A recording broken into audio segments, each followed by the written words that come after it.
함께 읽겠습니다. 시편 7편 1절부터 17절까지의 말씀. 여호와 내 하나님이여, 내가 주께 피하오니 나를 쫓아오는 모든 자들에게서 나를 구원하여 내소서. 건져낼 자가 없으면 그들이 사자같이 나를 찢고 뜯을까 하나이다. 여호와 내 하나님이여, 내가 이런 일을 행하였거나 내 손에 죄악이 있거나 화친한 자를 악으로 갚았거나 내 대적에게서 까닭 없이 빼앗았거든 원수가 나의 영혼을 쫓아잡아 내 생명을 땅에 짓밟게 하고 내 영광을 먼지 속에 살게 하소서. 셀라. 여호와여, 진노로 일어나사 내 대적들의 노를 막으시며 나를 위하여 깨소서. 주께서 심판을 명령하셨나이다. 민족들의 모임이 주를 두르게 하시고 그 위 높은 자리에 돌아오소서. 여호와께서 만민에게 심판을 행하시오니 여호와여, 나의 의와 나의 성실함을 따라 나를 심판하소서. 악인의 악을 끊고 의인을 세우소서. 의로우신 하나님이 사람의 마음과 양심을 감찰하시나이다.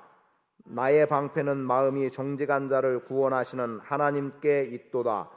하나님은 의로우신 재판장이시며 매일 분노하시는 하나님이시로다.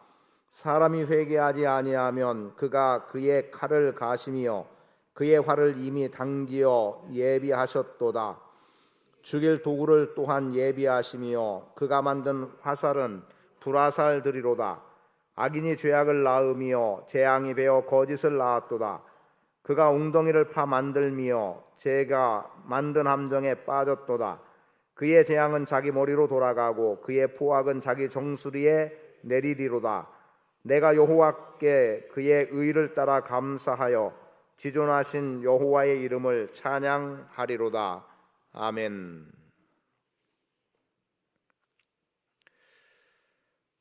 우리가 살아가면서 겪게 되는 많은 일들 가운데 하나가 뜻하지 않은 어떤 어려움들인데, 그 뜻하지 않음이 혹여 내가 어떤 실수를 하거나 또는 내가 죄를 지었거나 아니면 내가 어떻게 잘못을 해서 되어지는 일이라면 차라리 내가 잘못했으니까 그렇지라고 여길 수 있겠지만, 무고하게 당하는 일들이 있을 때는 분하고 억울하고 이루 말할 수 없는 그러한 지경과 환경에 놓이게 됩니다.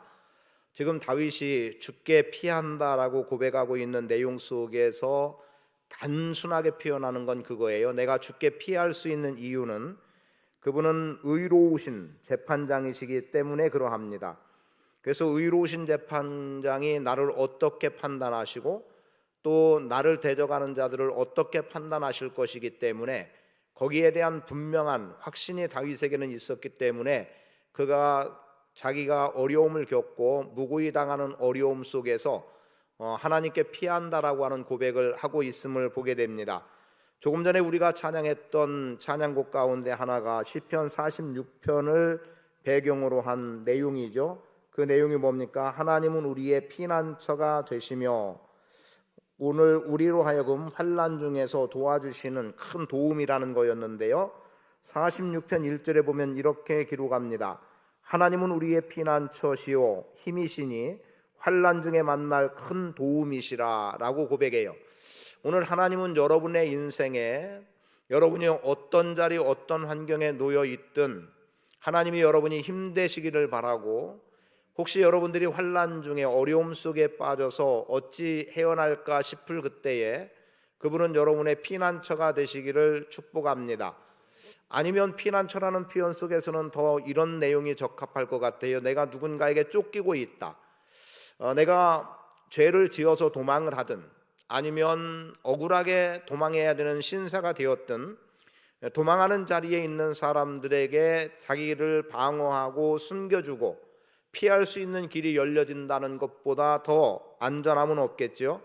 근데 다윗은 지금 내가 주께 피한다라고 하는 내용 속에 그가 어떤 어려움을 겪고 있냐면, 사자같이 자신을 물어뜯고 갈기갈기 찢고 있는 대적자들이 그 안에 있음을 보게 되는 거죠. 2절 말씀을 보세요. 건져낼 자가 없으면, 즉 피한다고 피하지만 피해질 수 없음과 또는 피할 대상조차도 없다고 한다면, 그래서 자기가 지금 겪고 있는 이 어려움 속에서 아무도 건져내줄 사람, 건져내줄 어떤 존재가 없다면 대적하는 자들은 사자같이 자신을 찢고 뜯을까 한다라고 말씀돼요. 그래서 물어뜯고 갈기갈기 찢겨지는 심정을 한번 생각해 보세요. 지난주에 우리가 보게 됐던 6편 말씀 속에서는 뼈가 흔들린다는 표현이 나오기도 했고, 그리고 영혼이 썩어지는 것 같은, 영혼이 매우 떨린다는 표현이 이미 나왔었습니다. 지금 돕는 자가 없고 나의 피난처가 없다면 오늘 우리도 마찬가지예요. 우리가 꼭 잘못해서 어려움을 겪는 건 아닙니다. 뜻하지 않은 예기치 않은 일들이 있고 누군가가 의도적으로 나를 고통으로 몰아내기 위해서 나를 몰아가는 이러한 일들이 있을 그때에 우리가 과연 피할 곳이 있을까? 은신처로 삼을 무엇인가가 있을까? 저는 하나님께서 여러분에게 여러분의 은신처가 되기를 바라고, 여러분이 주께 피할 때마다 주께서 안전하게 보호해 주시는 그 은혜를 경험하며 나갈 수 있게 되기를 축복합니다. 그리고 대적자들이 갈기갈기 물어뜯고 찢는 이 모습은 어디에서 또 나오고 있냐면, 다윗이 자기 자신을 변호하듯이 표현하는 내용 속에서도 기록이 되고 있음을 보게 되죠. 3절에 여호와 내 하나님이여 내가 이런 일을 행하였거나, 즉 대적하는 자들이 사자같이 다윗을 찢고 갈기갈기 물어뜯을 만큼 어떤 일을 자기가 행했거나, 또는 그의 손에 죄악이 있거나, 친분 있는 또는 화친한 자를 악으로 갚았거나, 대적에게서도 까닭 없이 빼앗은 일이 없는데 그렇게 몰아가고 사람들은 있는 거예요. 그러니까 오늘 의로운 사람들, 하나님의 백성들에 대해서 세상은 우리를 까닭 없이 미워하는 일들이 있고, 그리고 괜히 우리를 판단하고, 심지어 그렇게 하지 않았는데도 불구하고 그렇게 했다고 정죄하는 일들이 많습니다. 눈에 잠깐 보이지 않으면 아예 없는 것 같이 말하는 사람들이 있기도 하고, 그리고 또 작은 것 하나 뭔가 걸려들면 엄청나게 크게 부풀리는 경우들이 있기도 하고, 이게 우리의 현실의 문제예요. 이게 우리의 현실의 문제. 그럼 여기서 어떤 변호도 사실은 먹혀들지 않아요.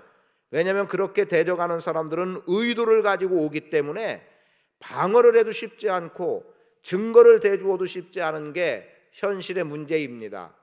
그럴 때 지금 하나님은 우리에게 이렇게 말씀하시는 거예요.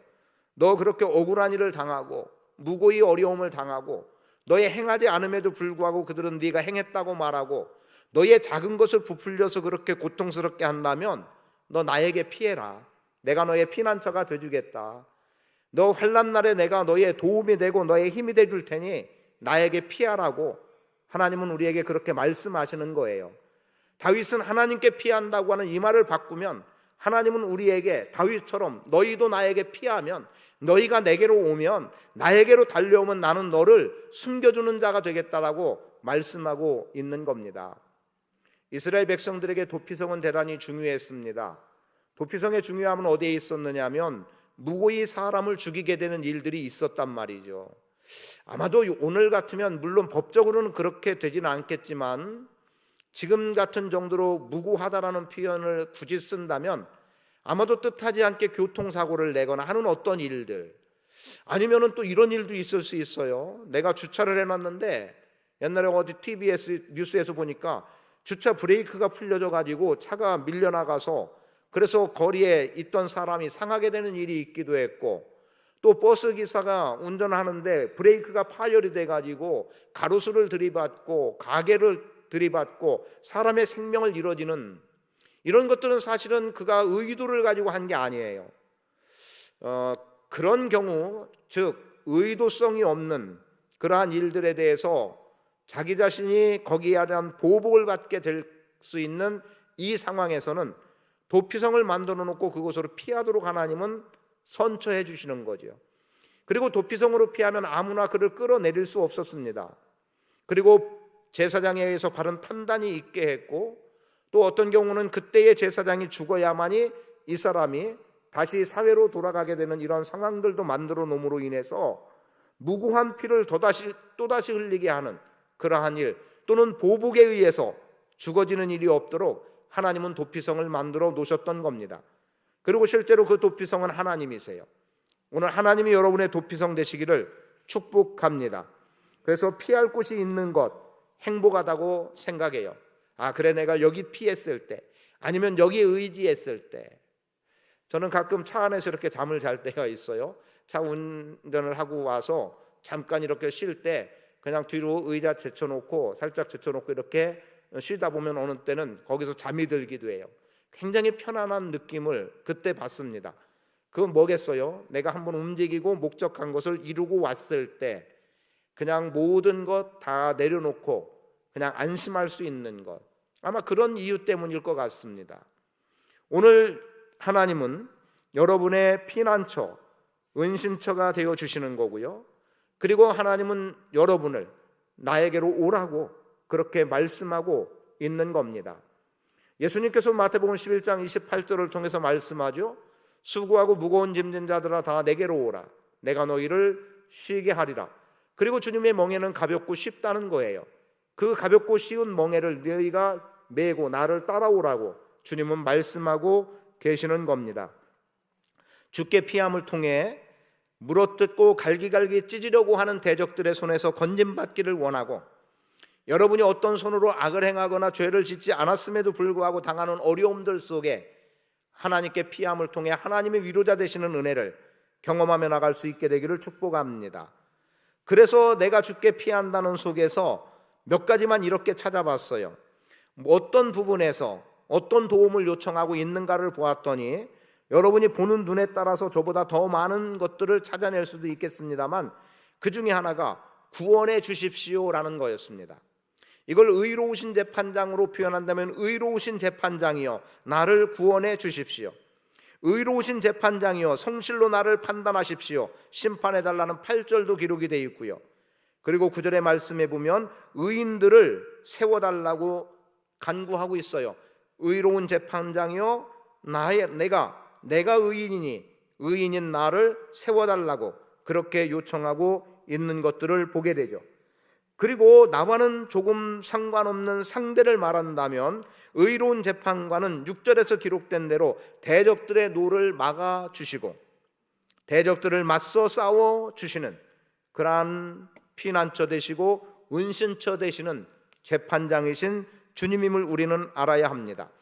그래서 힘들고 어려울 때 주님께 피하시되 구원해 주시기를 간구하고 주의 성실로 나를 판단해 주시기를 간구하고 내가 주 앞에 의로운 자인 나를 세워달라고 주님 앞에 나아가는 삶의 태도 필요하고요. 대적들에 대해서는 그들의 노를 막아주시고 하나님께서 대신 그들과 맞서 싸워주시기를 간구하는 것, 우리의 삶에 필요한 부분이 되는 겁니다. 앞에서 말씀드렸지만 이제 피할 수 없는 이유를 한번 보기 원합니다.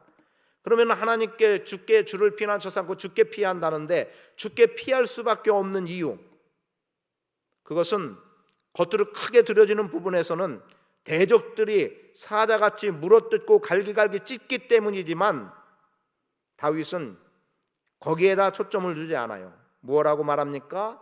나는 그럴 정도의 행위를 하지 않았습니다예요. 아마도 대적들은 이렇게 말했을 겁니다. 너의 손에 죄악이 많다. 너 화평한 사람들과도 악한 행동을 하고 있지 않냐? 너 적의 것이라고 해서 함부로 빼앗고 탈취하지 않았냐? 이렇게 대적하는 사람들은 말할지 몰라요. 그리고 어쩌면 다윗이 당하는 어떤 어려움이 있다고 하면 그렇게 말할 것 같아요. 그것 봐라, 너 그렇게 했기 때문에 그런 거야 라는 거죠. 우리가 사람들을 정죄하는 면에서 주의해야 되는 일들이 있어요. 정죄해서는 안 될 일인데, 예를 들면 어떤 사람이 지금 어떤 사고를 당했어요. 그게 참 힘들고 어려운데 기껏 찾아가서 한다는 소리가 너 교회 열심히 다녀서 너 그거 다친 거야, 이렇게 말한다면 그 사람은 어찌 될까요? 아마도 당장이라도 주님을 떠날지 몰라요. 우린 그런 접근을 하면 안 됩니다. 너 11조 안에서 사업 망한 거야, 이렇게 말할 수 있는 게 아니라는 거죠. 너 이거 안에서 너 다친 거고, 이거 안에서 문제가 생긴 거고, 이거 안에서 다 무너진 거고. 여러분, 우리는 그런 잣대로 봐서는 안 되는 겁니다. 그냥 얼마나 힘들지를 위로해주고 그냥 손잡아주고 어깨 다독여주고 얼마나 힘드냐고, 그게 중요한 거지. 아니면 좀 이것이 어떻게 들릴지 몰라도 살다 보면 그런 일이 있을 수 있으니까 그래도 다시 한번 용기 내서 힘내서 한번 도전해 보라고 이런 것들이 필요하지. 여러분, 오늘 우리가 말 하나하나에서도 아주 중요한 부분이 되는 거예요. 그래서 오늘 우리는 상대를 감쌀 수 있는 부분들의 영역이 필요하다. 그래서 피할 수 있는, 즉 피난처 삼는 하나님께로 다윗이 피할 수 있는 이유, 그것을 첫 번째로 표현한다면 물어뜯기고 갈기가게 찢길 만한 일은 하지 않았다라고 표현하고, 그것을 세분한다면 이렇게 표현될 수 있을 것 같아요. 손에 죄악이 없다는 거죠. 그럼 다윗의 입장에서는 이렇게 말할 수 있어요. 나 잘못한 것 없다. 쉽게 말하면 그거예요. 나 잘못한 것 없다.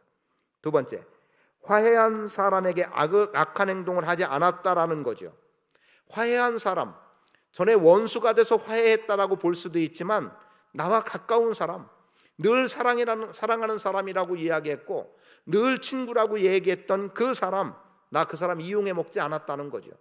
그런데 우리는 가까이 있는 사람을 이용해서 자기의 이득을 취하는 일들이 얼마나 많은지 모릅니다. 그들을 속여서 나의 이득을 취하는 일들이 있어요. 그리고 적의 것이라 할지라도 까닭없이 빼앗지 않았다는 거예요. 나 비록 나를 대적하는 자고 내가 저 사람을 이기지 않으면 안 될 상황에 있음에도 불구하고 그렇다고 해서 내가 그들을 부당하게 대하지는 않았다. 이렇게 표현하고 있는 거예요. 아마도 이방인의 적의 개념은 아닐 것 같아요. 왜냐하면 그들의 것을 빼앗지 않았다는 것으로 봐서. 그러면 여러분 생각나는 사람 혹시 있나요? 이렇게 빼앗지 않은 사람, 이렇게 빼앗지 않은 사람 생각나요? 저는 여러분에게 계속해서 권하는 말씀 중에 하나가 어떤 말씀 속에 어떤 사건들이 성경에서 또 기억나면 좋겠다는 이야기를 종종 하는데요. 여러분, 까닭 없이 빼앗지 않은 것, 삭개오가 그랬잖아요. 삭개오, 나 왜 웃어요? 너무 쉬운 답인데 그걸 대답 못했네. 그런 겁니까? 삭개오, 자기가 비록 손가락질 당하는 세리였지만 자기 백성껏 함부로 자기가 권력 삼아 뺏지 않았다는 거예요. 그래서 자기가 그런 일이 있으면 내 재산의 절반 내놓고 또 임의로 토색한 것 있으면 빼앗아서 자기 배를 채운 것 있으면 4배로 갚겠다고 이야기했어요. 여러분, 수치로 계산하면요 삭개오는 빈손이 되는 거예요. 자, 한번 생각해 보세요. 삭개오에게 100이라는 수치가 있어요. 절반 내놓습니다. 그럼 50 남았어요. 50 남았는데 그 50 남은 50에서 누구 것을 예를 들어서 20개만 50 중에 20만 남의 것을 내가 취했다고 해보세요. 그럼 4배로 갚겠다고 했으면 80이 나가야 되는 상황인데요. 여러분, 그게 가능한 일일까요? 수치로 계산해 본다면 어쩌면 삭개오가 이렇게 말하는 것은 나는 결단코 그런 일이 없다는 자기 증명이에요. 다윗이 지금 말하잖아요. 나 손에 죄악 없다. 나 화친한 사람 등쳐먹지 않았다. 뭐 이런 거예요. 세상에서 흔히 쓰는 표현으로 말하면. 그래서 자신의 당당함 때문에라도 하나님께 피할 수 있었던 겁니다. 하나님이 어떤 분인데요? 죄를 가지고 피합니까? 물론 주님은 우리를, 죄인인 우리를 오라고 하시는 거지만 지금 다윗이 피한다라고 하는 이 상황 속에서는 다윗이 죄를 가지고 피하는 게 아니에요. 죄가 없기 때문에 피할 수 있는 거예요. 왜요? 그분은 재판장으로 계시기 때문에. 재판장 앞에 죄는 분명하게 낱낱이 드러나지게 되고 재판장은 거기에 대해서 이렇다 저렇다 규정해 나가는데 다윗이 죄가 있으면 어떻게 피하고 그 주님께 피하겠어요? 오히려 재판장에게서 도망해야 되겠죠. 그러기 때문에 피할 수 있는 이유는 다윗의 정직함이 묻어나는 거고요, 다윗의 의로움이 드러나는 거고요, 그리고 나는 죄 없다라고 무죄하다고 선언하는 겁니다. 그럼 여기서 이런 생각해봐요. 여러분이 다윗과 같은 모습에서 나 죄 없다, 나 가까이 있는 사람 이용해 먹지 않았다, 나 까닭 없이 남의 것, 이게 적이기 때문에 저 사람 거 뺏어도 될 상황이지만 나 그렇게 하지 않았다라고 당당하게 말할 수 있음이 오늘 우리 안에 있느냐는 거죠. 저는 있어야 된다고 믿습니다. 그래야 우리가 언제고 하나님 앞에 피할 수 있고 하나님은 우리의 안식처가 되어주시는 거예요. 피난처는 도피성이 되기도 하고 피난처는 우리의 은신처가 되기도 하지만 그분은 나의 안식처가 되기도 하는 거예요. 주님께 피했는데 더 고역이다? 말도 안 되죠. 안식을 누릴 수 있음이에요. 그렇기 때문에 주님은 오라는 거예요. 그래서 예수님 말씀도 표현해 드린 것처럼 수고하고 무거운 짐진 자들 다 내게로 오라, 내가 너희를 쉬게 하리라는 말씀이 그대로 우리의 삶에 적용될 수 있는 겁니다. 그래서 하는 말이에요. 만일 그리했다면 대적이 나를 쫓아와 붙잡게 해달라. 그런 표현들이 나옵니다. 그게 어디에 나오고 있냐면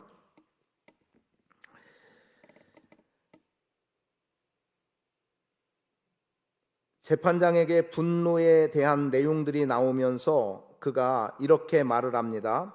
대적이 쫓아와서 나를 붙잡게 하시고, 그리고 내 영혼을 짓밟아 땅에 묻어두시고, 그리고 영광을 먼지구덩이에 떨어지게 해달라고 그렇게 구하고 있는 다윗의 모습을 보게 됩니다.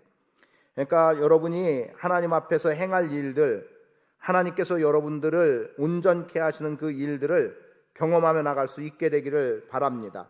만약에 자신이 바르게 행하지 못한다면 자기 자신이 사람들 앞에서 쫓기는 존재가 되는 거고요. 그리고 자신의 영혼은 짓밟히는 존재가 되는 거고요. 그리고 영광이 땅바닥에 떨어져서 더 이상 자신이 영광스러움이라고 하는 것을 전혀 드러낼 수 없는 그러한 상황 속에 빠져도 좋겠다는 말을 다윗은 할 수 있었던 겁니다. 5절 보세요. 이렇게 말합니다. 같이 읽을까요? 시작. 원수가 나의 영혼을 쫓아잡아 내 생명을 땅에 짓밟게 하고 내 영광을 먼지 속에 살게 하소서.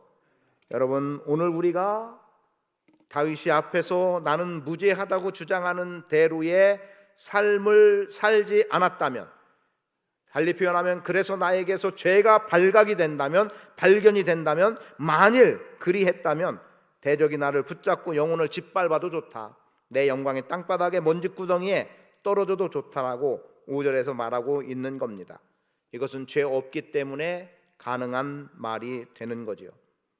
하나님은 의로운 재판장이기 때문에 하나님께 피하는 자는 죄를 가지고 피할 수 없음을 말하는 거예요. 그래서 오늘 여러분에게 말씀드리는 바, 다윗처럼 자신의 정직함을 자신할 수 있는 삶을 살아가도록 힘쓰기를 원합니다.